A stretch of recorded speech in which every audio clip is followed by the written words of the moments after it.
نادیا. بله تاج. نادیا موبایلت داره زنگ میخوره. آره چک میکنم. باشه.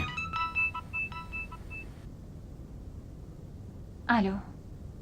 الو، منم زلیخا. بله. چرا دیشب نیومد؟ بهت گفتم که نمیتونه بیاد. حتی نمیتونه راه بره. پس باید به هم بگی که لعنت بهت.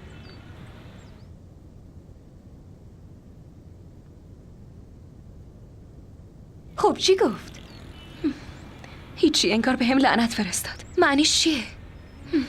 میگه اون ترسو گفته نمیاد. گفته حتی راه هم نمیتونم برم.